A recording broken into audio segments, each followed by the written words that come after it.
Okay, now, having a fear of taking vows. Having a fear of taking vows is having a fear of committing to doing something good.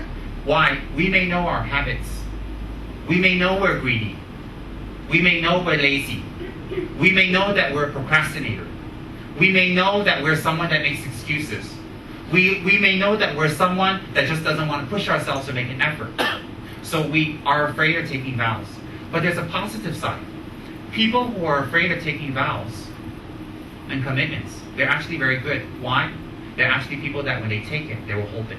Why? If they didn't have the vows and commitments in high regard, they wouldn't be afraid. They just sit there and go, okay, whatever, I won't do this, I won't do that, I won't do the vows over. And the next day, they're back to normal exactly as they are. So people who are actually afraid of taking vows, the way to approach them is not to scold them, or to tell them off, or tell them how stupid and silly they are. The way to approach them is to explain why they're afraid, from whence the fear comes from, why they shouldn't be afraid. Why? Because they respect it so much, that's why they're afraid. That's why they're afraid. Sometimes when we go to court and they make them, in the US, they make you swear on the Bible. After they swear, some people are very afraid because they're God-fearing. Some people, they don't care, they're whatever. They don't care. So what happens is, taking vows is something very personal. It is a commitment that we feel that I want to make a change. I want to do something about myself. I want to make a vow. And I'm not going to swear December 31st, midnight. How many New Year's resolutions have we made? New Year's resolutions don't work. Do you know why? Because they don't commit to anything or anyone, and there's nothing there to hold us. But when we commit to a Buddha, when we commit to God, or we commit to Buddha, in this case, let's say Buddha, we feel there's a bigger pull and there's a more holy pull.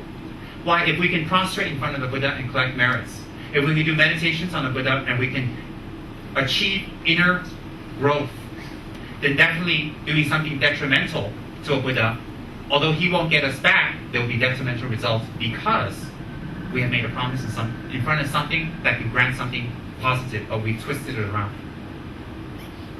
So therefore, some people say, well, then I won't take a vow.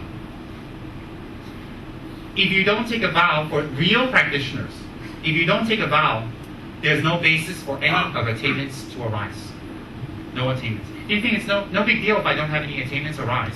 I'll take care of my family, I'll take care of my work, I'll take care of this, I'll take care of that. After that, I'll take vows and maybe I'll get attainments. Most likely not. People who wait till they're older, or people who wait till all commitments are finished, either way, usually are not very good vow holders. I'll tell you why. Their habituation of a lifetime is too strong. Very, very strong. Secondly, those type of people, they've trained their minds to focus or think in a certain way. It's very hard to break that. Very, very hard. I mean, how can you be thinking about money, making money for 30 years, and then all of a sudden you just say, I take a vow and I stop. I'll be committed. Definitely not. I haven't seen that yet. Most likely not. How come for 30 years you think about, oh, I want to get a beautiful, fabulous partner. Partner. All of a sudden, when you're 40 or 50, you say, oh, I don't want partners anymore, I want to take vows. A, there might be something medically wrong with you, so you have no choice to take the vows, right? I don't know. Or B, you've been disappointed. But it doesn't mean there was a good reason why you took the vows. So people who usually wait till their commitments are finished, even when they take the vows, because so much time has been wasted, and the learning capability becomes less, even when they take the vows. Even if they recognize something wrong that they need to correct or make better, it's very, very difficult. Why is it very difficult? A lifetime of habituation. And that lifetime of habituation that I've spoken about before in previous talks is a trigger, an environmental trigger to many previous lives' dispositions that open up in this life. So many previous lives, all we've been interested was to chase money, or chase wealth, or chase for food, or appearances, If we've always been interested in for many lifetimes and previous lives, this life, the minute we get into that habit, it's very hard to break. Why is that very hard to break? Because this lifetime of being in it for so many years triggers many lifetimes of being into it. So therefore the hard habit becomes even more double hard to break. So to wait to take the vows is quite dangerous. Why? We may not be able to. Physically, we may not be able to handle it. How much practice can we actually do later on? And also, instead of fighting the habituations we have now, it will be compounded year after year after year after year after year. So we have many years of compounded habituation. Even some people have taken the vow. Some people have taken it in very holy places, very holy lamas, but those people, myself included, should check themselves. Since I've taken my refuge vows up till now, has my spiritual practice increased? Has my time for spiritual practice increased? Can I do spiritual practice without people prompting me, pushing me, negotiating with me, or begging me, cajoling me, bribing me, or threatening me? Will I do the spiritual practice on my own, or I still need the outer support? If you've taken spiritual vows, and you still need people to prompt and push and prompt and push and prompt and push you, and you see no results yourself, then you know what category you fall into. If you know you fall into that category, you must expect the results of falling into that category. There's no omnipotent deity out there that punishes you or rewards you. It comes from your own actions and its results. If there was an omnipotent deity who actually punishes, then all people who do wrongdoings would be punished, and we would not need rule of law. None. If there was an omnipotent deity that actually rewards us, then we have seen in our lives many people that were very good, but got the short end of the stick, or suffered tremendously. And we can talk it away by saying it's mysterious, or we don't really understand what's going on. There's nothing to understand because it's based on illogic. There's nothing to understand. It's totally illogic. If there's an omnipotent deity that controls, that manipulates and maneuvers all workings of beings, then there should definitely be no suffering. No suffering at all. There should be no problems. And everybody who is born must be born equally the same. Everybody who is born must be the same and equal, with the same head start. You can't be a father and mother and have 5 kids. 3 kids you give a big amount. 1 kid you give a small amount, and 1 kid you give nothing. And then you say, well, whatever happens in the end, it's up to you.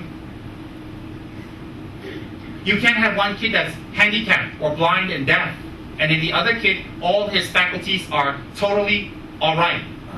And then they go out, and one doesn't make it, still depends on mommy and daddy, and the other one has made it. And you say, see, you're a loser, you're not. If there's an omnipotent deity, there will be none of that. None of that. How can there be?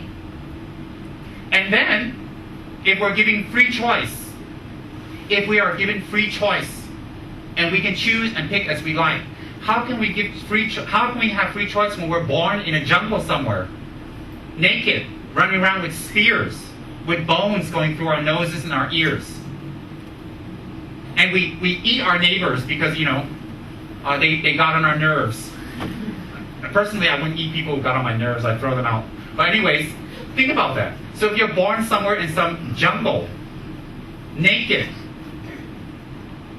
with spears, with bones through your noses, and no one's taught you how to have correct freedom of thinking, and you just do as you like, then if your whole life passes in negativity, killing and murder and rape, slaughtering, aggression and fighting and burning other villages, and your whole life has passed in that, then do you go to hell? If you go to hell, whose fault is that? Who put you there in the first place? Who put you in that situation? They say, well, you had free will. That's not fair. If you're born next to a temple or a church and they teach you what's right and wrong, that's fair, right? But if you're born out in some jungle and no one's ever seen you, and you don't know that civilization exists, and civilization doesn't know you exist, then if you do all these things, you go to hell. simply because you don't know doesn't make sense to me. Illogical, unfair. So therefore, it would have to be a different type of thinking. That other thinking must be based on action. Action that we do.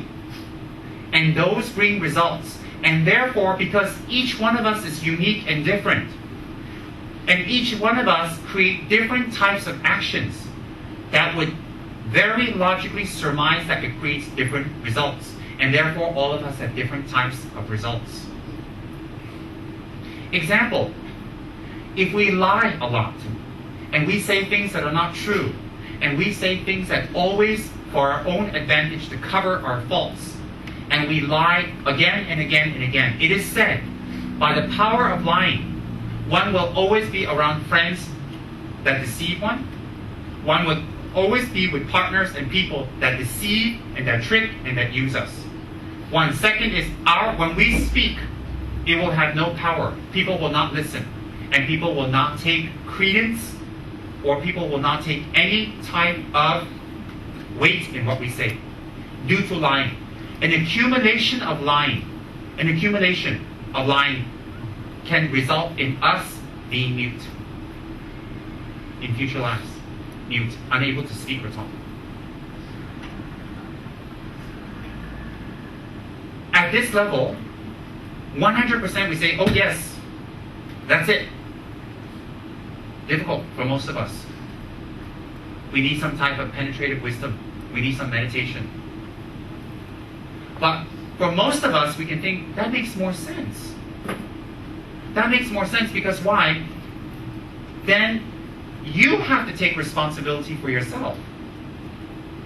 And therefore, when people harm you, A, you've created the causes in previous lives and this life for harm to come.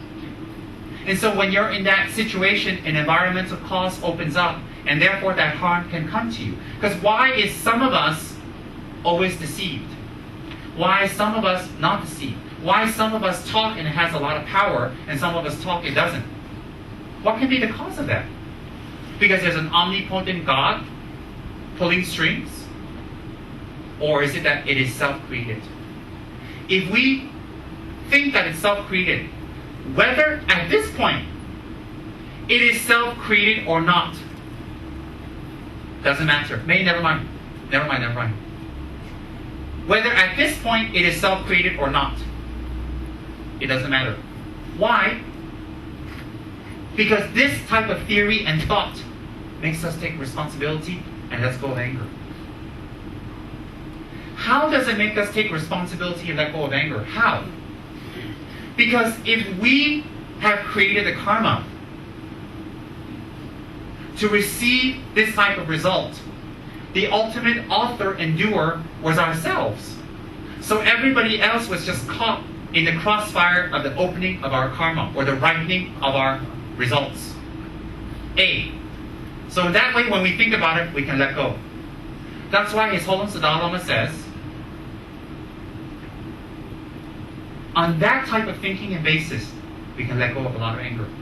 Then you're thinking, but that might be right, that might be wrong. It doesn't matter at this point whether it's right or wrong. At this point, it is important to diffuse anger, to diffuse the way we react with others, to diffuse negative actions that might arise from anger. That's what's important right now. And so how do we diffuse something like anger? How do we diffuse? We diffuse it by having a different perspective. If we're brought up in a philosophy that says, you harmed me, I must get revenge on you to have honor, and we're fed that, then it doesn't end. I get you get me, I get you get me, I get you, and it can go for generations. And it can spread to villages, it can spread to different provinces and cities, it can spread to different nations, and the nations can be at war and fighting all the time. Why? Because there's this kind of thinking and philosophy, I get you get me. But if you had this kind of thinking that the actions that I experience has a cause, if you work, then you will move up in your company. You have an action that results in a cause. So therefore, People who don't work hard in the company, who move up because they're relatives of the boss, they don't do well in their positions. Even if they get those positions, they don't do very well. So my point is, if you realize that you're the author and you're the cause of what's happening to you, if you realize that, a whole different perspective, a whole different view, and a whole different type of mind arises. Then you think to yourself even more deeper, wait a minute, if I'm the cause of it, then I can remove it. If I can remove it, let me learn how. And that would be a very good reason to engage in spiritual practice. That would be a very good reason to adopt a religious path. That would be an excellent reason for taking refuge or for taking vows. So therefore, if we think that we are the author, now let's investigate further. How is that? Action. Preceded by motivation. Preceded by thought. What kind of thought? Thought that is habitual. This thought results in action. This action results in result. Then the result comes back. And it goes round and round and round. We can talk about prayer. We can talk about meditation. We can talk about reciting mantras. We can talk about going to a sacred place and doing pujas. We can talk about all that. Those are all supplementary. Going to a church, going to a temple, listening to Dharma talks or ceremonies, taking refuge or doing practices or meditations and prayers, those are really wonderful. But those are only supplementary. They're supplementary to what? To learning. Only supplementary. Why? The only way we can transform to change the reality around us is by knowing the method. The only way we can know the method is we learn. And the only way we can learn is from someone or a being who's achieved that state of mind. That state of mind is called enlightenment. And that has to be a Buddha. There are male Buddhas, there are female Buddhas. It isn't just a historical Shakyamuni. Buddhahood is a state of mind. It's a title given to someone who's achieved that level. For example, Prime Minister. A Prime Minister can be that of any country. It doesn't have to be just this wonderful country. It can be any country when you say Prime Minister. So when we refer to Buddha, it means any enlightened being. Any enlightened being. So therefore,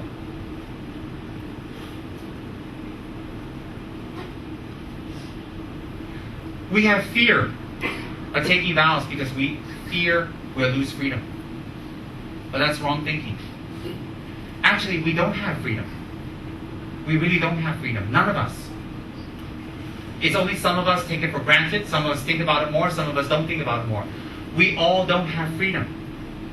We don't have freedom from catastrophes. We don't have freedom from aging. We don't have freedom from physical deterioration. We don't have any freedom from illness and sickness.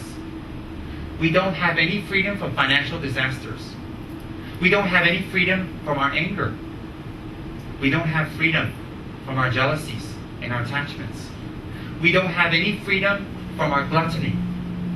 We don't have any freedom from desiring sleep. We don't have any freedom from greed. Actually, we don't have any freedom. People think we have freedom because they don't know any better, but they don't have freedom. Why? When we engage in those actions, there's not a God or a Lama or a father or a priest that tells you, oh, bad, bad, good, good.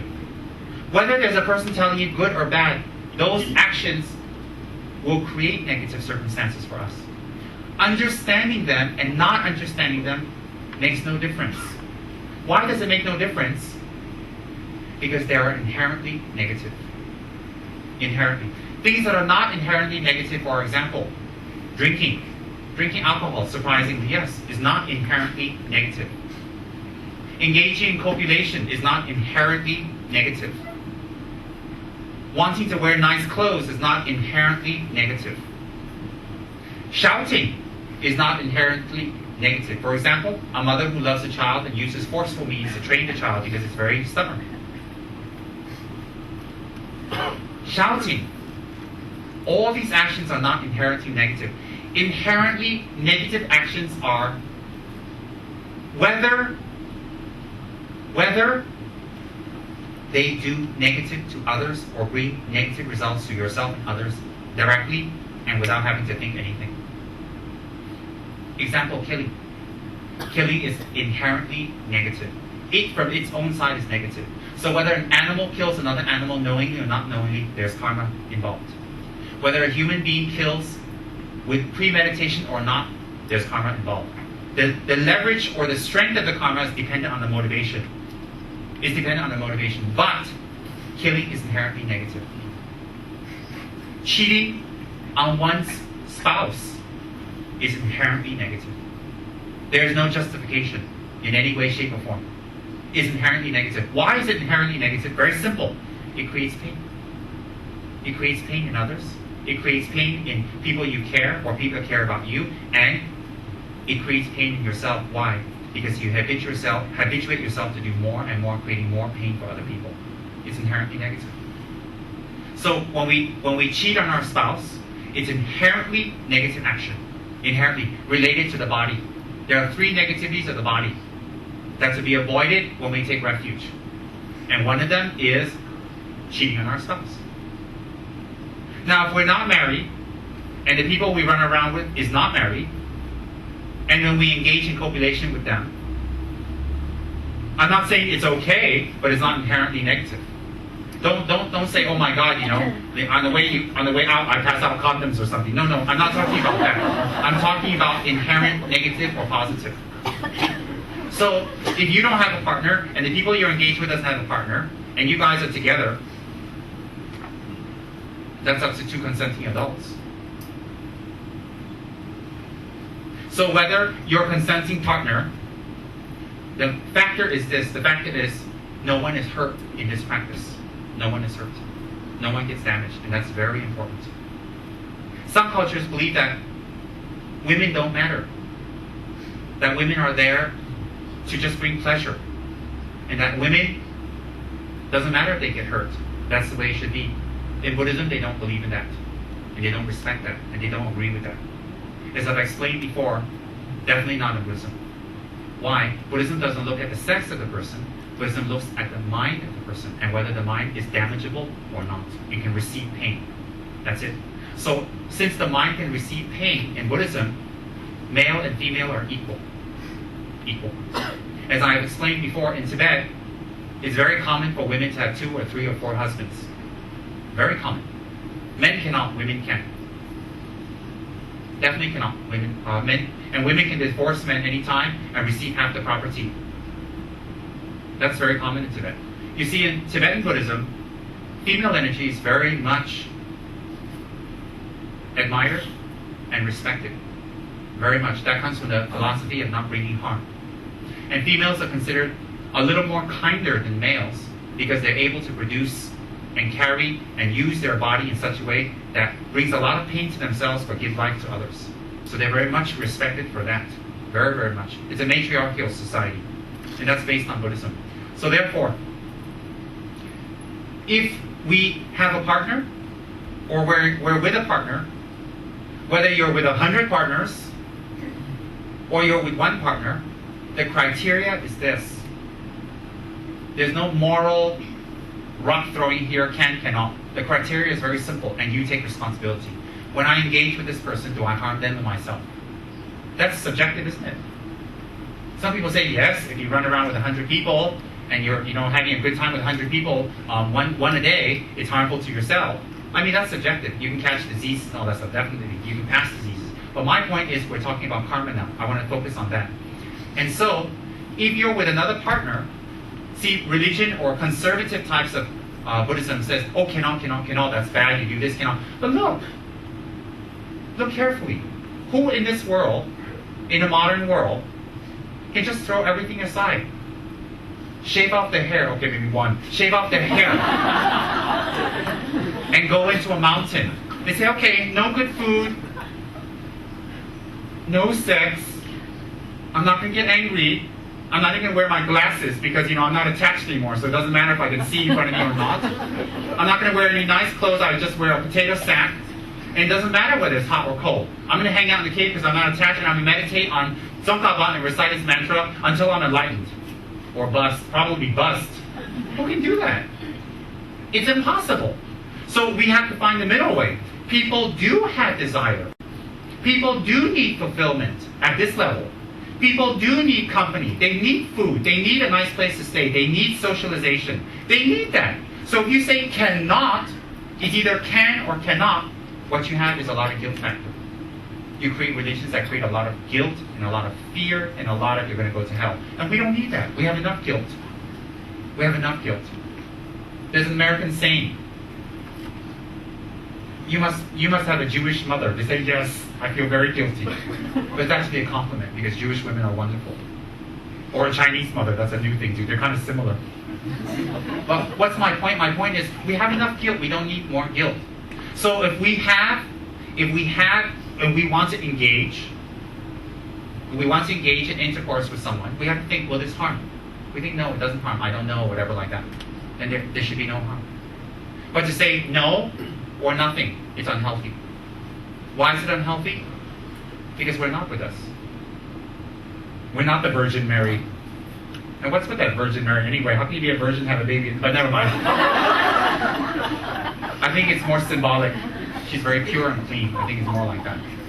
And anyway, why are you pure and clean if you're a virgin? These days, if you're a virgin, they go, you are? You. Doesn't make sense. What we need is something logical. So therefore, if you're going to engage in a partner and it doesn't harm the other person, it's okay. And in the spirit of Buddhism also, in the spirit, and you can use this for every example. But we're going to talk about this because we like to talk about sex.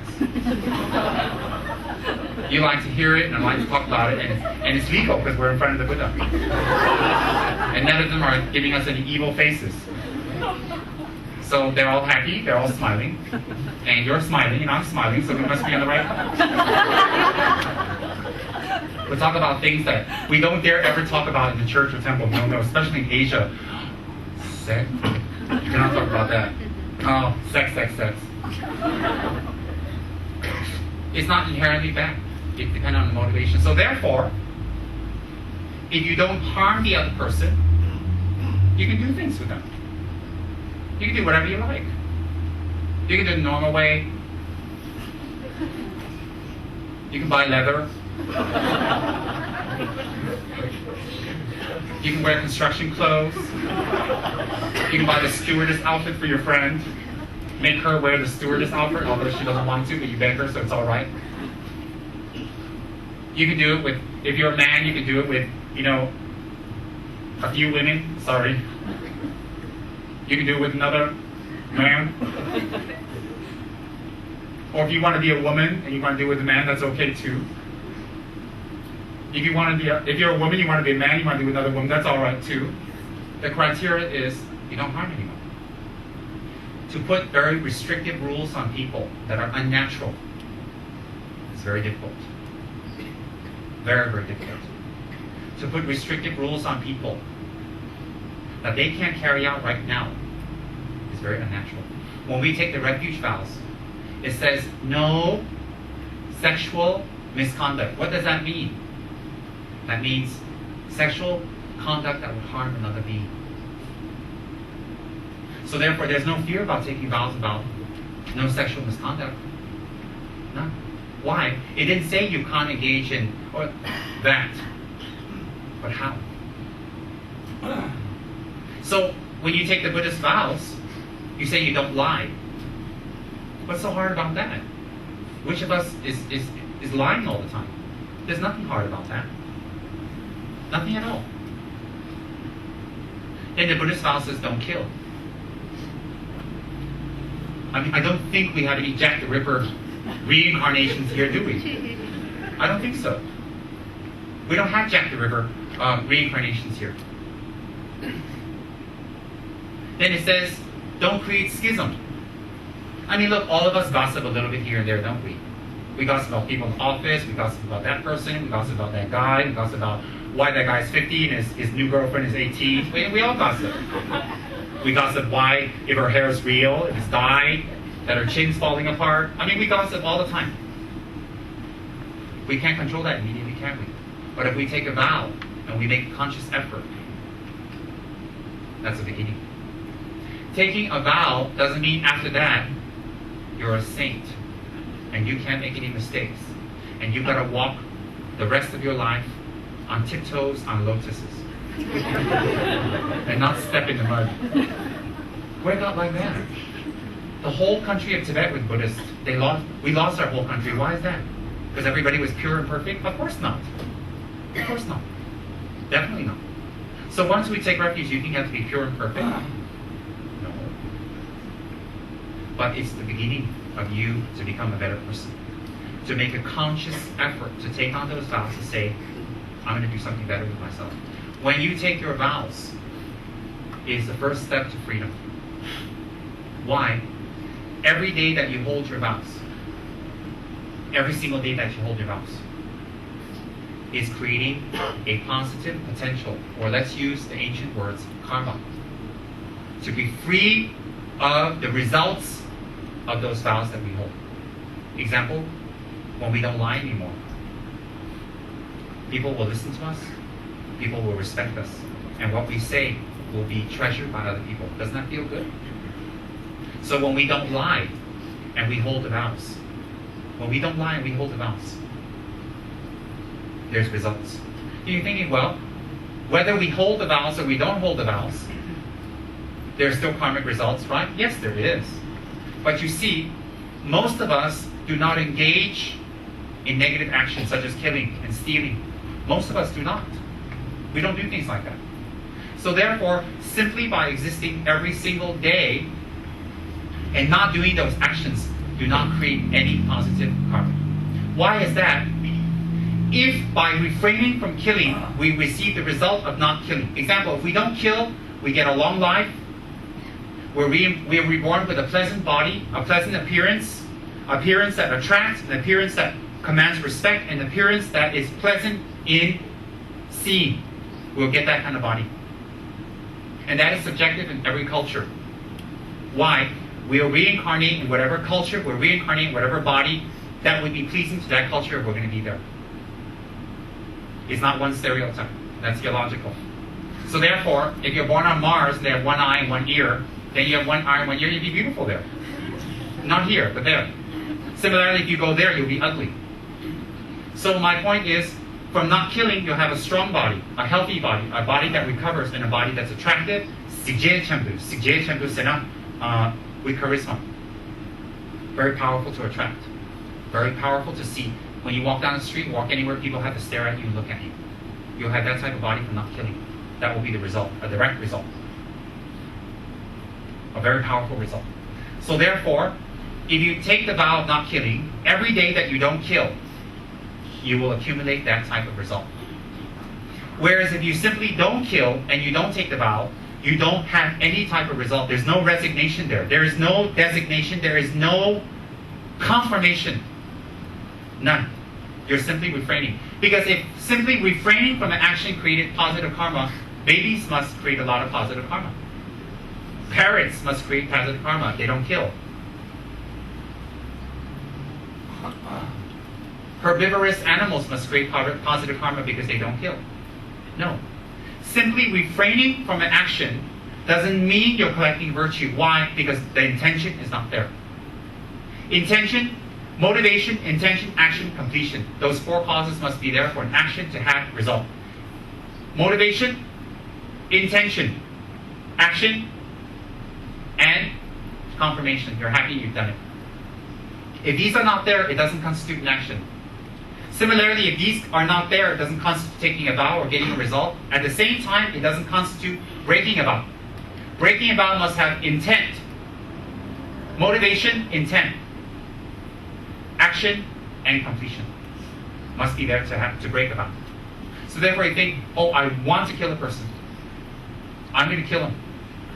I'm going to get them. I'm going to kill him. And then you plan. Then you go and kill him. You do it. You finish it. Oh, I'm very happy now. Then your vow is broken. If you're driving down the street and you were careless for a moment and you ran over someone and you killed them, I'm sorry to use example, you didn't break your vow. Intention, motivation, action, completion is not there. You don't break your vow. During Buddha's time, there was a fabulous nun who was a great practitioner, a great meditation master. And she attended Buddha's talk. She sat with the Sangha just like every other Sangha, ordained person.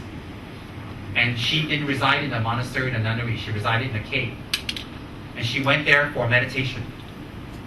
But unfortunately, a group of bandits went there, invaded her cave, and raped her.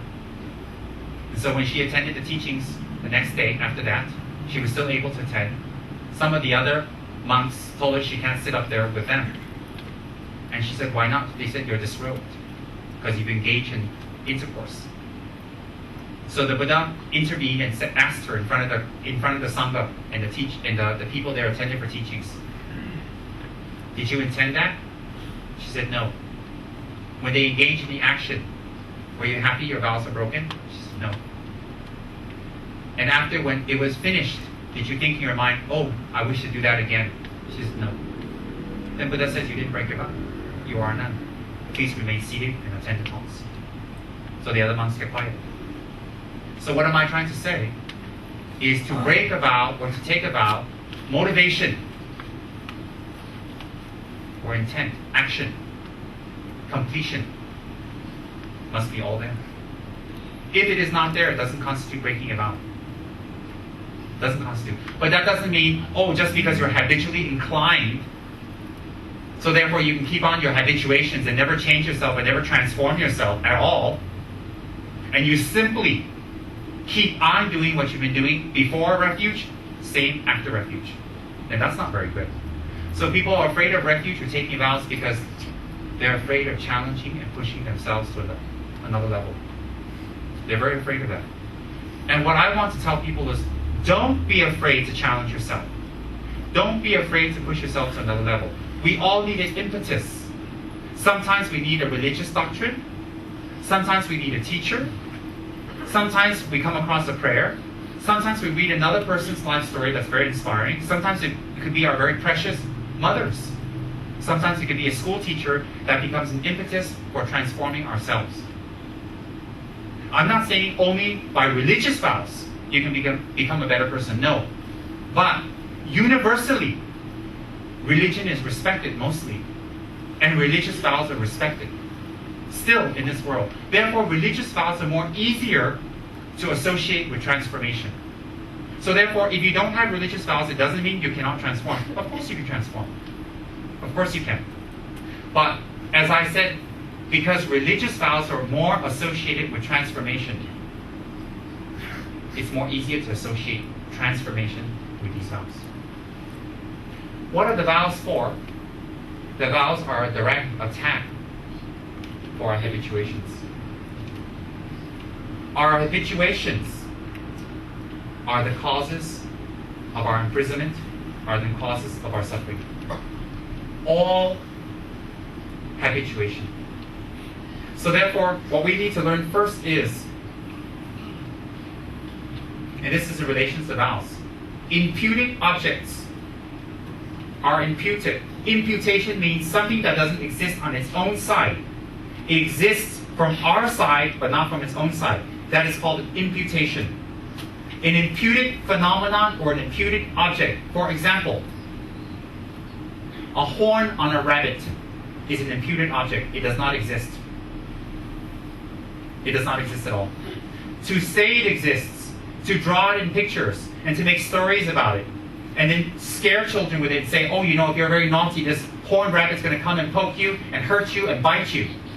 That fear from a child arises from an imputated phenomenon that does not exist on its own side. So when you explain to the child, hey, there's no such thing. There's this artist, and he was a very good, he had good imagination, and he just made that up, and someone else came along and made that story to scare kids, and you're a kid, you got scared, so you don't have to be scared anymore. There's no such thing. And then you show them encyclopedias of rabbits. There's not one rabbit with a horn. You take them to the zoo.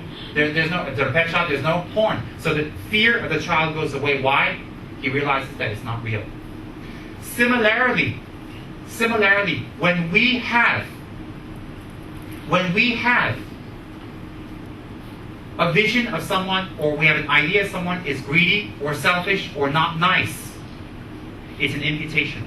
Why is it an imputation? If that person was inherently not nice from their side, they would have no friends, no one would like them at all. Every single person has a friend. Similarly, if we focus on this imputation, whether it is correct or not is not the point. What the point is that we habituate ourselves to react with such a person in such a manner, again and again and again and again and again. This habituated action is our prison. Why? It will only become bigger and bigger and bigger and bigger and bigger. Pretty much it will envelop people we love. Pretty much it will envelop people that we care about. Pretty much it will envelop everyone we come near. And that's the fear. Does anybody have any questions on that?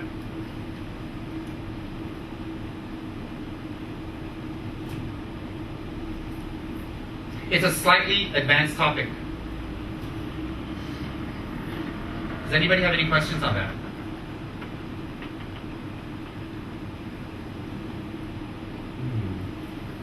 Maybe I pick on a few people and ask questions then, since everybody understands. See when I say that, everybody looks down. So since everybody understands that, maybe I'll ask a few questions. And let me look for a victim. I'll look at people who don't look at me. Everybody like.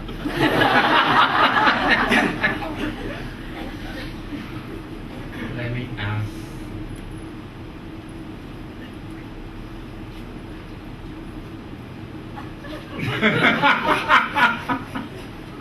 Let's ask Kenda Roshi.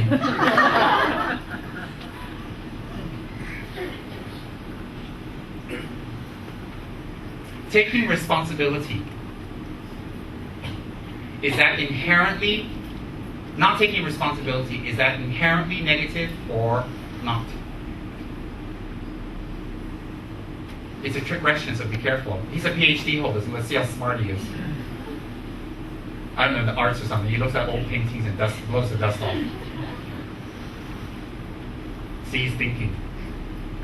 He loves trick questions. It challenges his mind.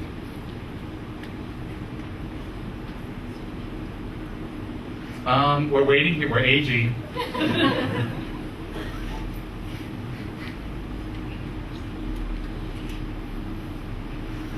Yes. You got to turn it on. On, off. It's on. Yes. Come out of the jungle, huh? All right. Yes. Surprising deep voice. Okay. Why? Well, when we do an action, either, I mean, we create the results of it, whether we own it or we don't own it. Okay. But if we're we must own our action. So if we're confronted and we say, "Oh no, but I didn't," and then then other things result. Is habitual? Is there a difference between habitual irresponsibility and irresponsibility?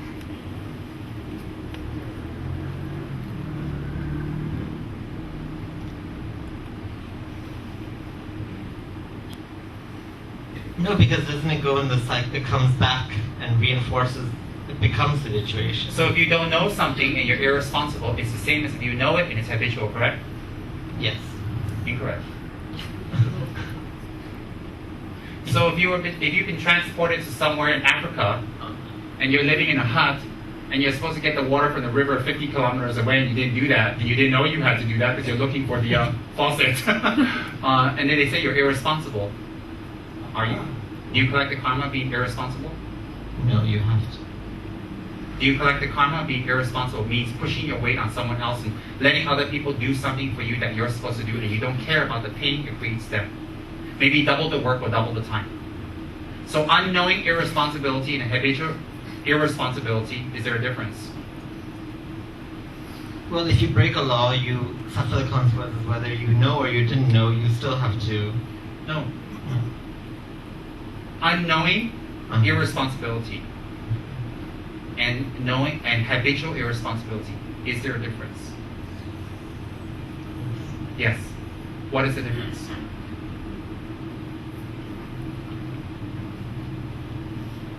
Because you were never taught what is right or wrong. Very good.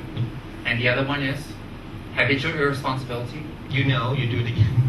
Correct. And habitual irresponsibility and unknowing irresponsibility is both harmful to the receiver. It is both harmful. Yeah. Which one will be more severe? The knowing, the habitual Correct. one. And why is habitual irresponsibility and unknowing irresponsible negative? Why does it incur negative result? Why? Because it still causes harm. Correct. Harm on what basis? On the basis of the person you harm. On the basis of a person who can feel harm. Yes. Correct. So therefore, there's a difference between habitual irresponsibility and unknowing irresponsibility, correct? And it has negative karmic repercussions, correct? Correct. It has negative repercussions on what basis? On the basis the other person is able to be harmed. Correct. Another being is able to be harmed. If there's not another being that can be harmed, and it's habitual or unknowing irresponsibility, is there still negative karma? No. Everybody agree? Who agrees, raise your hand. Who doesn't agree, raise your hand. Some of you don't have hands. Okay. Because both is everybody's like, okay, my conclusion, some of you don't have hands. Miss Mustang there didn't raise her hands. You can raise your feet, it's alright. I like her, she's quite cute. She helps Mustang, so I call her Miss Mustang. Isn't that nice? The lady helper of Mustang. How nice. Our little Taro. What was the question? I forgot. Getting a little hot and itchy.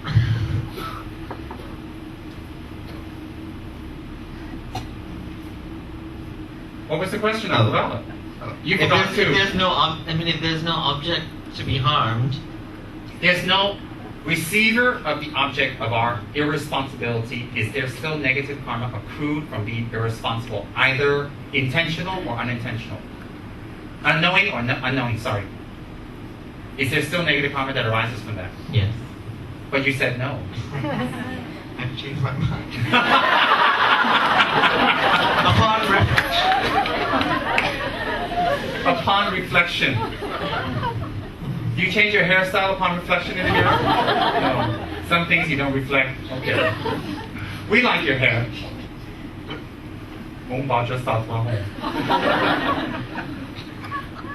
Tell me the difference.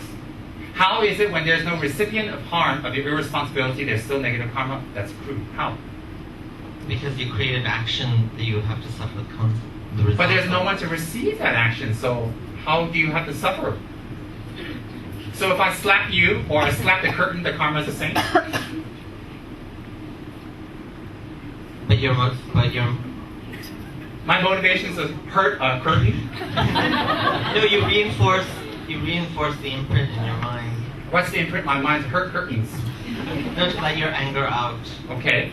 So if I slap a curtain... And if there's an environmental...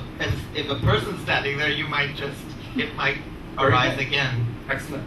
Now, therefore, whether there's an obvious, living, conscious recipient, I'm not talking about a plant, a conscious recipient that can feel pain, and you are irresponsible to them, either it's intentional or not, there's still karma. Correct?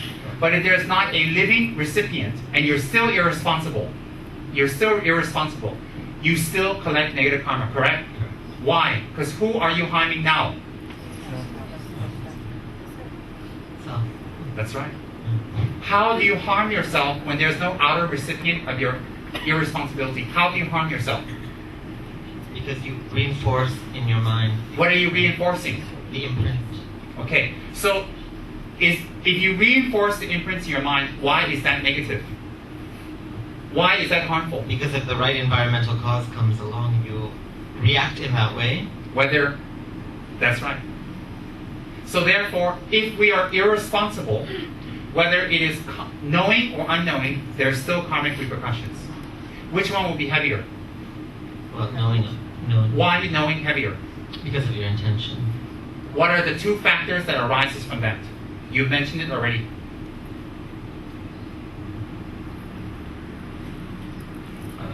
It's negative because A and B, only two factors.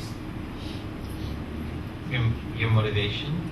No, the person that's receiving the harm and your reinforcement that when you're reinforced, you'll harm more in the future. You understand? So therefore, knowing intentional irresponsibility is harmful. Unknowing, unintentional irresponsible is always harmful. Why? Because unknowing will lead to knowing if it's not stopped.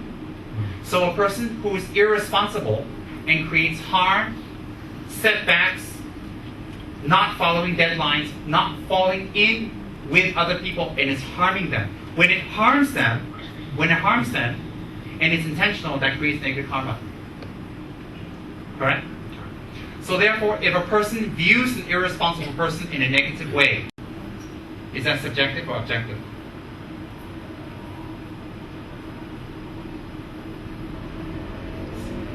Subjective.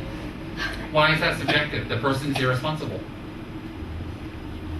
But you don't know. I mean, you haven't looked deeper. Maybe you don't know. Okay, we hang around with a person, go out with him for a year. But isn't that you're imputing again? Yes. At my level, I have only evidence to impute on. But from the side, for the sake of argument, from the person's side that's irresponsible, do they not create a greater harm because they allow other people to increase their imputation? So even if they do nothing and they just sit there and look pretty, do they not harm people around them? So therefore, a person who has vows to be responsible, and they're not responsible and they break their vows, just by not doing anything is very harmful. It's the biggest harm. Why? They allow other people to increase their imputations and their holdings and their negative views, and they don't let them practice. That's why people who break their vows, they're expelled from the monasteries. Do you understand? Yes. That's how we learn in the monasteries. We interact and we talk. We examine. We don't just sit and lecture. We actually challenge and think. Sometimes we'll take this side, sometimes we'll take this side, sometimes we'll just take this side. It's called debate. We have the challenge. Why? When you challenge and you debate it out, just like Kendarohi and I just did, when you have come to a clear understanding, then from that is born faith. From faith comes practice and transformation. Practice is application of what you have learned. Comes transformation. And the transformation will be firm and strong and irrevocable, cannot go backwards when it's based on sound observation and knowledge. That's exactly how we do it in the monasteries. Much more complicated, of course. And very fast. Very, very fast. You have to go back and forth, back and forth. So therefore, very good, Kendarohi, very good. Therefore, from the side of the person imputing irresponsibility, from the side, you're not finished, dear. Taking a breather, wiping off the sweat, passing the mic to Sumin. He ain't over yet. Did you like him? Well, that was like.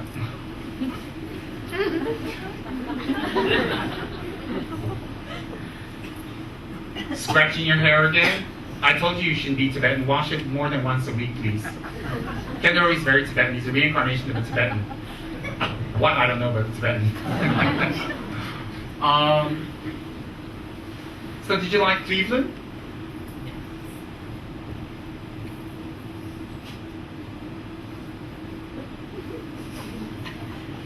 A lot? Yes. More than Kuala Lumpur?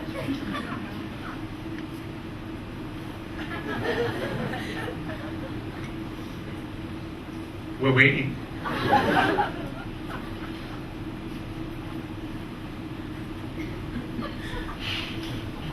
Hurry up, we're waiting. I'm sweating now. Come on. It's different. Oh, that's very diplomatic. More than Kuala Lumpur?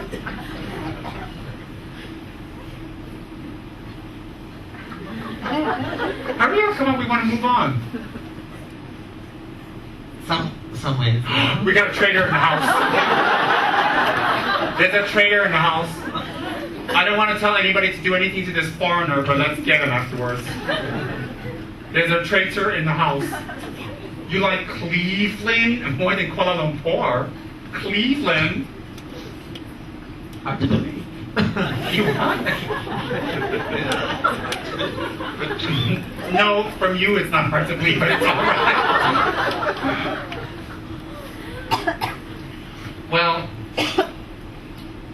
we hope nothing ugly happens to you over there. We'll pray. We hope you'll find peace in yourself over there. But I think other people will be finding you over there, but never mind. You'll understand the deeper meaning of that later. I'm a Tibetan saint. I know things that people don't know, see. Anybody believe me? Nobody believes me. They're like, yeah, right. Now, before I continue, let's take a stretch. Raise your hands. Stand up, stretch your legs. Some of you, if you can still stand up.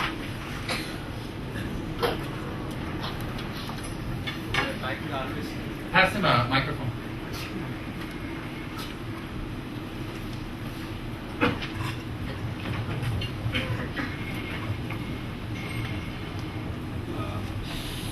Got to turn on. We are always talking about cause and effect. So, where the cause has started first? Very good question. Any more questions? Yes, pass the microphone. Stretch out. Stretch out. Let's say that we have taken the vow and we accidentally break it, only to realize that we broke it, the words. What is the proper course of action other than to repent and try not to break this vow again? Other than that, is there anything else we should do to make up for the broken vow? Good. Questions?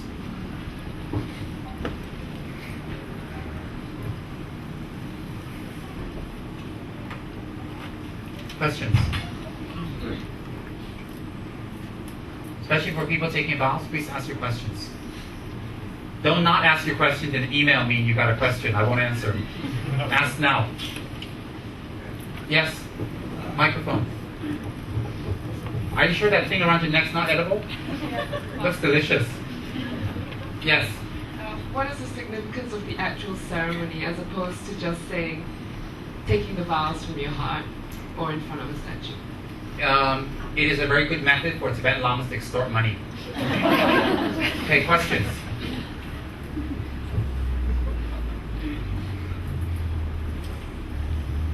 Any more questions? Yes, yes. What if you have termites in your house? Do you kill them or? You let them take over the neighborhood. Questions? Questions? Yes. With this gentleman here. Microphone, yes. Do we have to strictly not to breach the 50 stanza of the Guru devotion? Oh no. We'll answer that in a little while. That one's easy. But good question. Questions? Anyone, and also people taking vows? Nice, nice. Questions? Come, don't be shy. Never mind what other people think. Why never mind? Because you need to get knowledge. Ego has to be sacrificed. Questions? Yes, ask. Oh, have her ask. That's what I was going to ask about ego. Ego has to be dealt with before you can take your vows, correct? Very good. So your question is, how come you're taking vows before you can deal with the ego? If you take your vow, right, and you have an ego, your question is, you can break them. Very good question. I'll answer it more in detail, but to give you very simply like this, if you have cancer, you'll have to take cancer medication. If you don't have cancer, you won't take cancer medication. but I'll get to it. Questions? Maggie, is it? You have questions?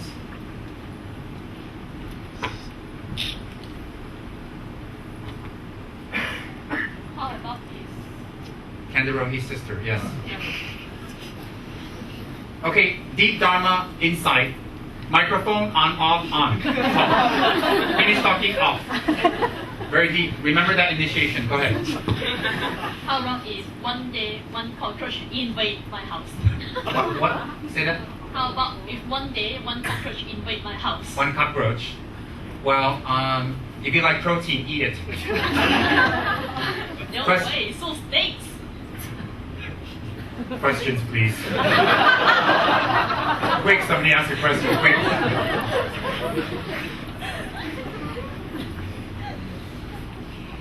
You're a DMT, is it? Okay. But yes, miss. I want to ask, if I take refuge to my guru like you, what is my commitment to you? Other than taking the vows. You have to give me 3 massages a day. You have to give me 15% of all your earnings. You have to come and massage my scalp once a week. You have to clean my toenails and they're nasty once a month. And when I throw a BF, you just smile and say, you're right. I'm just kidding. Just kidding. I'll explain. Good questions. These are good questions. These are good. These are very good questions. I'll answer them all together. Questions? Some people, when you say you got questions, you give them the microphone, they're like, and then when they leave, they say, I don't understand anything. Questions? Isn't this more fun when we can ask, instead of having some weirdo on the throne telling you that you have to listen to him? Ask questions. I'm referring to myself as the weirdo, not the other great Tibetan lamas. So don't take it wrong. Questions? Koki, have you been going to the gym? You look slimmed down. Oh, you're behind the pillar, sorry.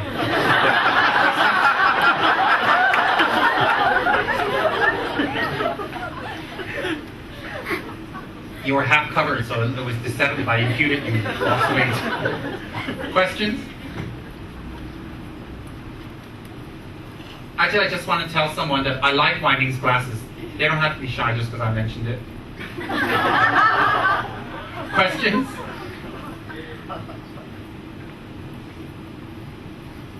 Any questions? Okay.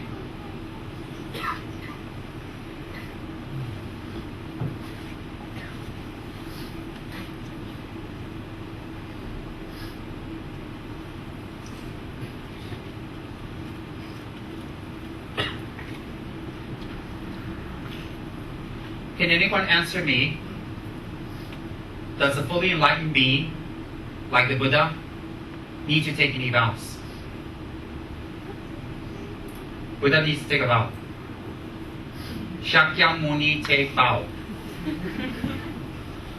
Okay, I speak Cantonese. Guang king, guang, guang, guang. You understand? Sorry, I make up my own languages. You should hear me speak Tibetan. It's even horrible. Tibetan lamas go, why? I have an American accent speaking Tibetan. Okay. Can anybody answer me? Does Shakyamuni need to take vows? Let's pass the microphone to Shin. And if you don't answer well, we got Kendall here as a backup. But I don't know if we like him anymore because he's a traitor. Test. Buddha doesn't need to take vow because they have purified their karma. So what is a proper recipient, a person who needs to take a vow? What's a proper recipient or a person that should take a vow? It's a person who still has negative karma to purify. Okay. If they have negative karma to purify, why do they need to take a vow? Why would that help them to purify it? Because that would be the cause to stop it from the cause. How is that the cause for it to stop it? Because negative karma is the effect of something that you have done. Okay. So there must have been a cause. So for example, like you say, a healthy body, that is the effect of not killing. So not killing is the cause.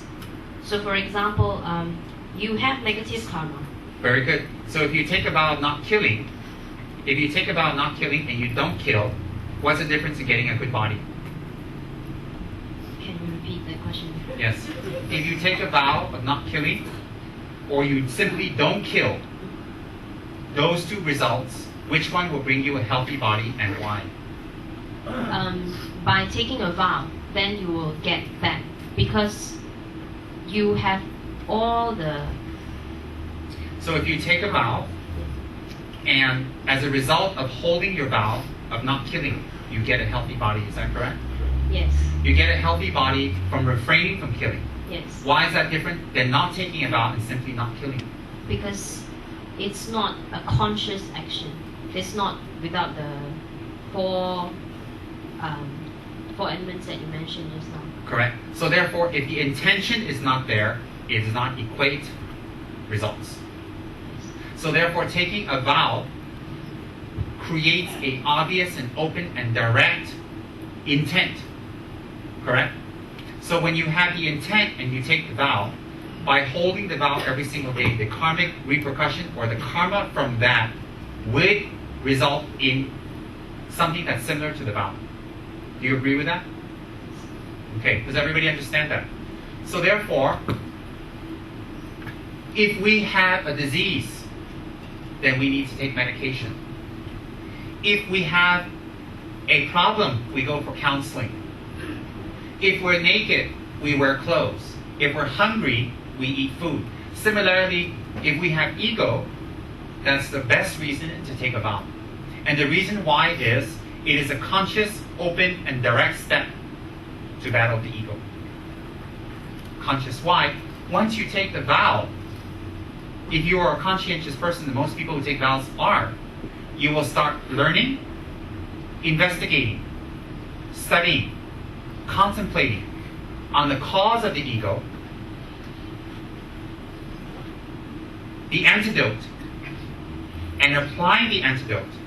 And by holding the vow, it will be a impetus and a push from behind, because we have sworn to something very sacred of Buddha. It is sacred because it is someone that has become a fully enlightened being who can teach us the path from A to Z. At the same time, when we swear to an outer Buddha, the intent to swear to an outer Buddha is not to remain forever worshipping an outer Buddha. The intent of swearing to a Buddha or taking refuge in a Buddha is to find our internal or inside Buddha. But at this time, for us to run around to say we're looking for an internal Buddha is not possible.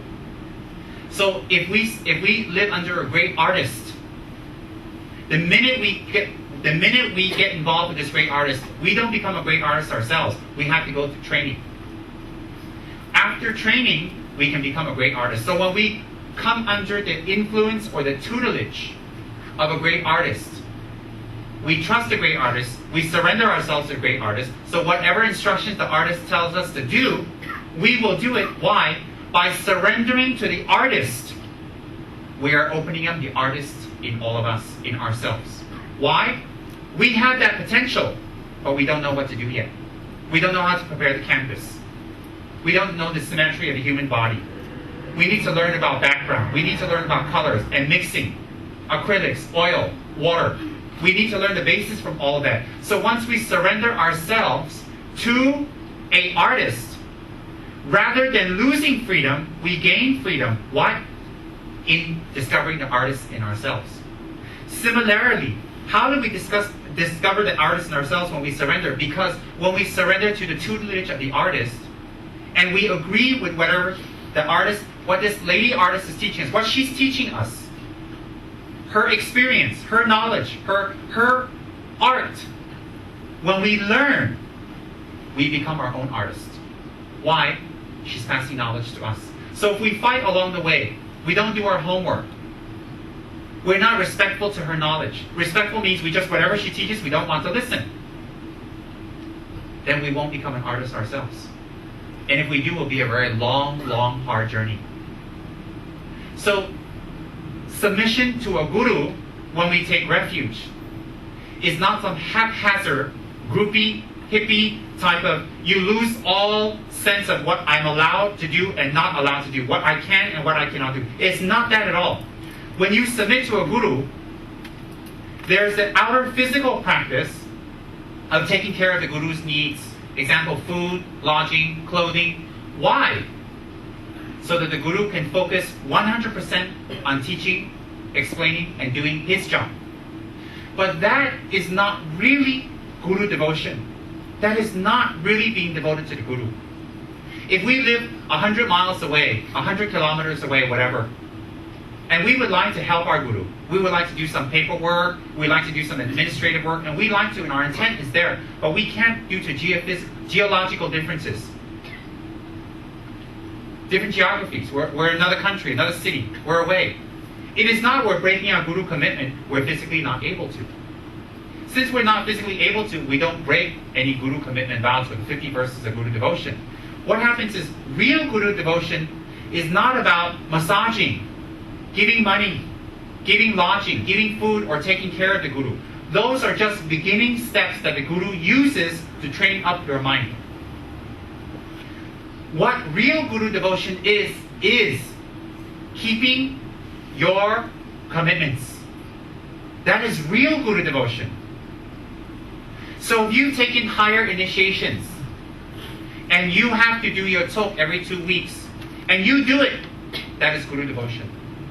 If you have sworn not to be irresponsible, to work your load, and to do your load, and to push your own load, and to do your work and not leave it for others because it creates them to be unhappy and untrusting, and you do it, that is guru devotion. A real guru is not looking for service. A real guru is not looking for material advancement. A real guru is not looking for praise. A real guru is looking for your spiritual advancement. When you engage in your meditations, contemplations, when you engage in study and learning, when you engage in class and reading, that is guru devotion. That is. In the 50 verses of guru devotion, it says, oh, if I step on my guru's shadow, it will be very heavy consequences like stepping on a stupa. We don't need to fear those things. We don't need to fear. Why is that there? It is to create awareness. The reason we respect our guru, the reason why we listen to our guru, and the reason why we do what our guru has taught us is not to become a slave. It is after years of checking our guru.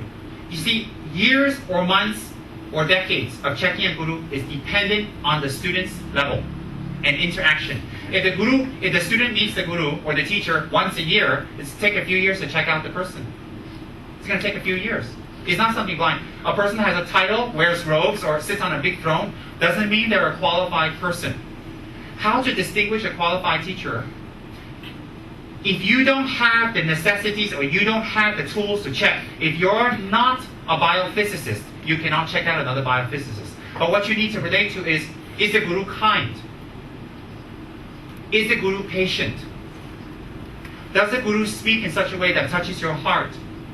Do you feel that the instructions that the guru gives you is sound? And what the guru gives you, do you feel that you can be inspired to practice?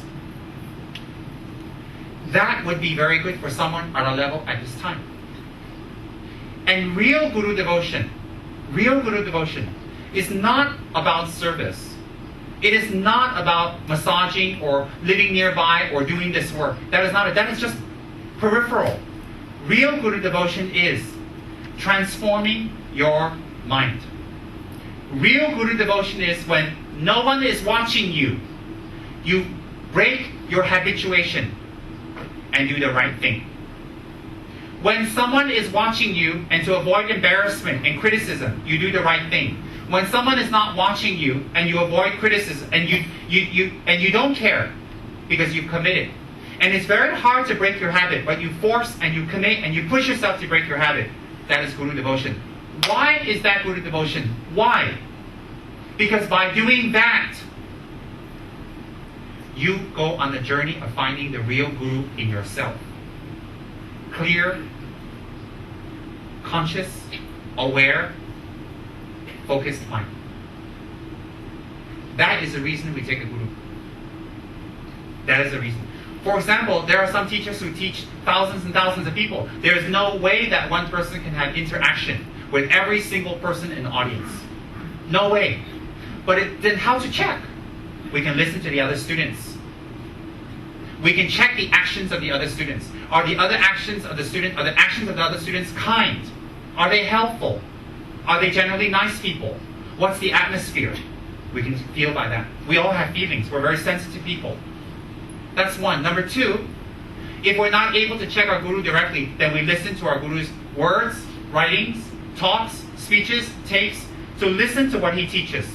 I'm sure many teachers have given thousands and thousands of hours of teachings on many subjects. We check that. Does it apply to us? Do we find it useful? Does it touch our heart? Does it inspire us to transform? Does it inspire us to change? And that would be all right. So, if we can be of service to our guru, it is not the person you're focusing on. People feel, oh, when I take this person as my guru, I have to please them. I have to be a slave. I have to do whatever they say. That is not the right attitude. That's an attitude of fear. That's not the right attitude. When we take someone as our guru, when we take someone as our teacher, this person has a responsibility to share the Dharma with us with no ulterior motive of getting something back. This person shares the Dharma tirelessly, with a lot of effort, patiently, again and again and again, with a lot of compassion, and with your salvation, your benefit in mind. This is what a guru is about. A guru that's studied more, has put in more hours and more years and more time into his practice and receiving the teachings, has controlled his actions by holding on to his vows. By taking a vow in front of a Buddha when there is no teachers around, that will be all right. If there is a qualified teacher around and we take the vow from a teacher, it's more beneficial. Why? Because there's a lineage. The vows has a source. To receive a vow from a living vow holder plants the seeds in our mind to actualize those vows. By taking a vow in front of a statue or an image or a picture when no guru's around, we don't plant the seeds of activation of the vows. We only plant, what we do is we receive the vows in front of a statue, we take it because we have respect for the image of a Buddha and we believe the Buddha is there. So when we take the vows in front of a statue or image or a picture or a relic, it is only something that helps us to stop us from doing more negative karma because we have sworn. So it has the benefit of stopping the negative karma once we have sworn, but it has no benefit of activation of the seeds that has never been planted in us. Do you understand? So therefore, when we take the vows in front of a teacher or from a teacher that has received the vows from his teacher and his teacher and his teacher and his teacher and his teacher, so on, and it originates back to Lord Buddha, it has a source and is valid. If we simply take it in front of a statue and image, it stops us from doing more negative action, but it doesn't have the potential to open up seeds. Why? There has been no seeds planted in our mind. Does everybody understand that? But after we have taken the vows, for the case of refuge vows, all right, not other vows, I'm talking about refuge only. For the case of refuge vows, after we have taken them,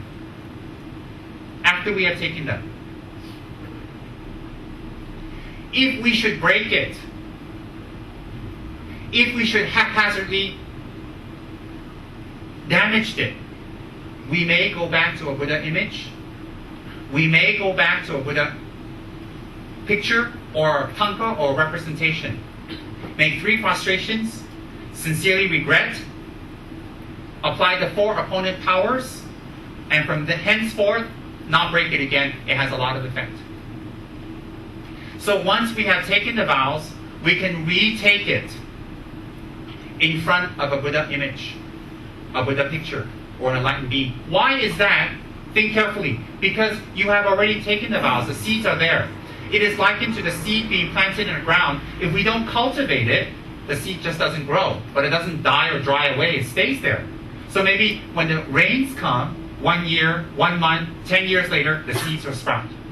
Similarly, when the Lama gives you the vows, because he's received it from his Lama, etc., etc., etc., you have the power of the vows because it's been passed from an authentic lineage. So once it's been passed down to you authentically, you plant it in your mind. When it's planted in your consciousness and you do the practices of holding the vows, you will reap the benefit of holding those vows. Example, not killing, not stealing, you'll reap the benefits. Simply by refraining from them, you don't collect more negative karma. You don't collect more negative karma because you're refraining, but it's likened to that of a person who simply doesn't commit negative actions, whether they've sworn or not. So swearing to a Buddha image or swearing to a tanka without having the vows prior from a living lineage holder doesn't create any results from those vows. If we break the vows after we have broken them, the intensity of the vows results arise from the 4 intent. You want to do it, premeditate, you want to do it. You do the action, you're very happy, you have no regrets. Then it's sealed. Sealed in what way? Till you purify. So when we take this vow, it's very, very beneficial. Why?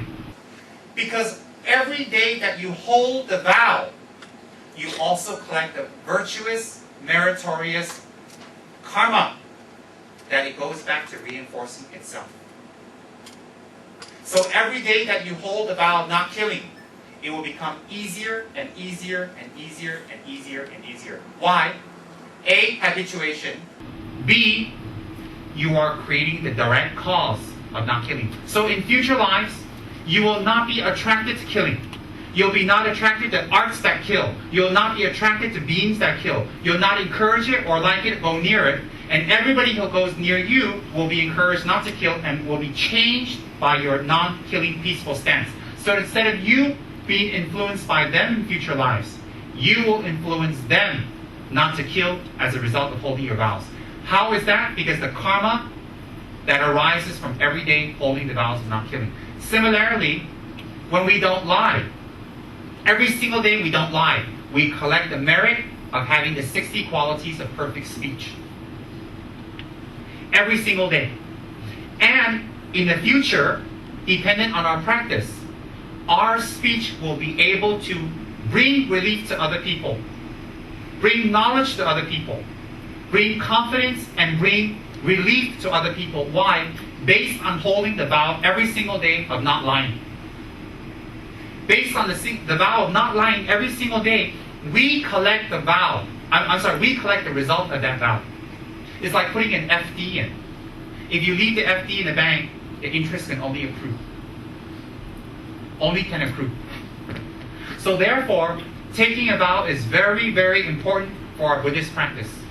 Why is it important? A, we want to move ahead in our practice. We don't want to stay stagnant. We want something to push us. We want something to motivate us.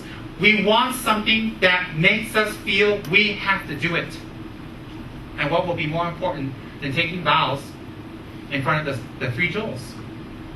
The actual beings that we take refuge in. I mean, most people go to the temple and they pray for things. They believe they have the power to grant things. So therefore, if we take vows in front of them, they also have the power to bless us, to hold our vows. By holding our vows well, it is training. Subconsciously, we know we have a vow. It forces us to break our habituations. Every day that we hold the vows, every day, it creates a powerful karmic result that it reinforces our vows. So we become better and better and better. And in this life, it may be a struggle to hold our vows. But if we continuously struggle, it will become spontaneous and easy. When it becomes spontaneous and easy, it becomes habitual. When it becomes habitual, every single life, you will be born into a situation where whether you hold the vows or not, you will be naturally instinctive towards virtuous action. Not killing, not stealing, not lying, not creating schism, not manipulating. You'll be naturally inclined. Why? From habituation. Then from that, you advance in your spiritual journey. Why? Whatever religion you are, wherever you're born, you need people who have ethics. You need people who are ethical. Ethics and ethical people don't come out from nothing. They must have a cause. The cause is unethical people. Unethical people who realize that ethics is more beneficial than being unethical. And unethical ways and doing things in life brings more harm than happiness. Realizing that, we wish to be ethical, we wish to become better people. Wishing to become better people, we seek a way. We take the vows. When we take the vows, we challenge ourselves to become better. We push ourselves to become better because we have a vow to do so. And at the same time, we hold the vows which create positive karma to help us reinforce. It's like forcing ourselves to put a bundle of money in the bank that could be spent on a trip, a car, or furs, or not furs, fake furs. All right, let's be politically correct. Fake furs. Wigs, bad hairdos, all types of things. We can put our money toward. But if we force ourselves not to buy that car because we already have one, not to go on the trip because we went on many trips already to England in the last few months, and we save our money, we put our money away, we force ourselves to. But what happens is the money doesn't stay stagnant. It collects interest. And if we leave it there long enough, one day, the interest will be more, the same or more than the principal that we have put in. So similarly, when we take vows, we say to the three jewels, I don't want to suffer anymore. And after taking the vows, doesn't mean I won't suffer, but I'm starting on the path that I will not suffer anymore. Therefore, I wish to take the vows. I wish to take the vows because I don't want to suffer. I want freedom. I want to take control of my life. And I want to take control of my life in a positive way. Not just a mental confirmation, but something that creates a positive imprint and karma that reinforces what we have sworn to.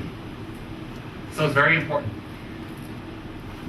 The 50 verses of Guru devotion, I will not go into now. Last week I gave 27 hours worth of teachings, 3 days, it was 9 hours a day. On that one I gave intensive talk for modern day Guru devotion. For modern day people who want to take a teacher, but not necessarily can follow a teacher like it says in the book, what they did 500, 600, 1,000 years ago. 1,000 years ago, you lived in a village, you lived in a straw hut, no electricity, no water, no airplanes, no motor vehicles, no trains, no planes, nothing.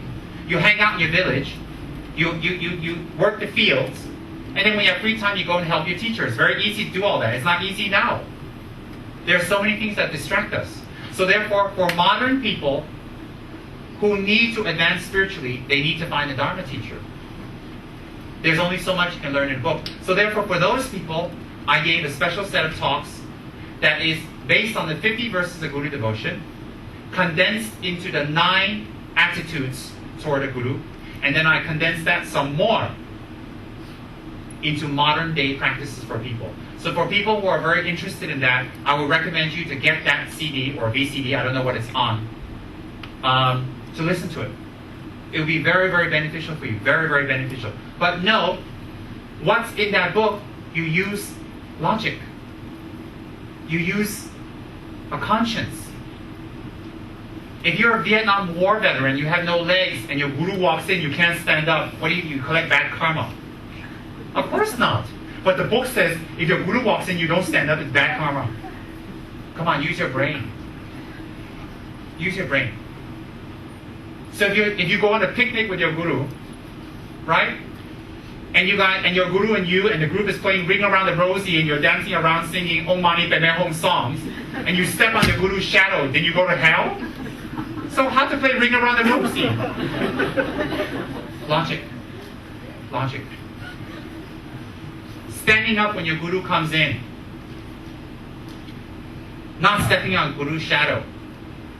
walking behind, offering drinks, taking care. Those are practices for you to start your awareness.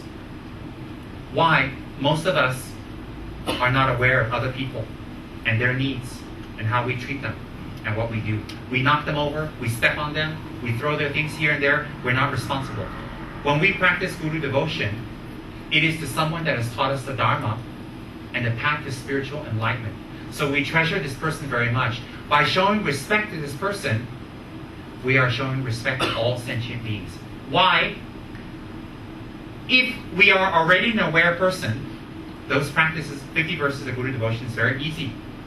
If we're not an aware person, it becomes very, very hard. Why? Not to sleep in front of your Guru. I mean, that's one of the vows, not to twist your body around, not to crack your knuckles, not to burp and fart, not to point your legs at your Guru, not to fall asleep. I mean, why would we do that to anybody, not just our Guru? Why? Why would we want to sleep in front of someone when they're talking? They're talking away, you're in front. I mean, that's already bad karma, don't you think? And if someone's sitting in front of you and talking, and you're sitting there, you're doing this, and you're doing that, I mean, isn't that common sense? Isn't that? So if you're walking down the street, not to step on your Guru's shadow, now it's not a matter you step on your shadow and then you go to hell. It's more awareness so you don't step on his toe and knock him over or push him. I mean, haven't you walked with people in malls or places where they're always knocking you over, or they're pushing you, or they're stepping in front of you, or they, you're trying to walk this way, they're walking this way, you're like that, and then you're like that, like that, like that. Haven't you come across people like that? Who is dropping things, who is always knocking things over? Why? It's funny at first, and it's funny when Mr. Bean does it. But when you have to live with it, it's not funny. When you have to deal with it with people around you, it's not funny to have people always falling, knocking things over, dropping things, hitting things, forgetting things, stepping on your toe, stepping on your pets. It's not fun, is it? So what is that? It's to create awareness. If we can start being aware with our Guru, we start awareness. And once we're aware with this person, we don't have to only be aware with only Gurus. We can apply this awareness to everybody around us. Every person that comes in contact with us. And therefore, what is created from the devotion to the Guru of awareness is the aware mind. And we can apply that to everybody. So would that be nice? So if we're around our Guru, and he's taught us the holy Dharma, we respect him so much, we teach ourselves to sit correctly. Then once we teach ourselves to sit correctly, the next person we're with, we sit correctly, we sit nicely. It's very pleasant. That's what Guru devotion is about. Guru devotion is not about you do something bad to the Guru and you go to hell. It's about awareness. And every time you make a mistake, you feel bad because you've let your old habits slip again. You let your old habits slip again. So if you're used to sitting there talking with people, and you're used to burping or sucking your teeth, don't you hate when you hang around people, they say,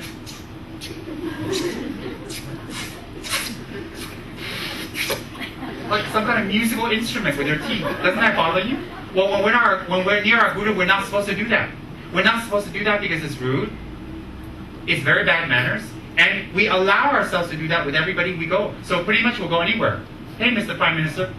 It's not that we want to, we just start doing that out of habit. So not twisting and wringing our body around. Not spitting and coughing in front of our Guru. Not letting out gas in front of our Guru. It's not that you will go to hell. It is to help you to have some sort of awareness and control. Now, if you have a cold, you're sneezing away, then you just cover yourself. I mean, do you like to hang around a person, achoo, and you've taken a shower with their saliva? I don't.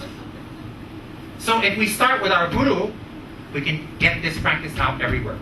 So we don't need to worry about infringements of these small things that we break. What it's about awareness.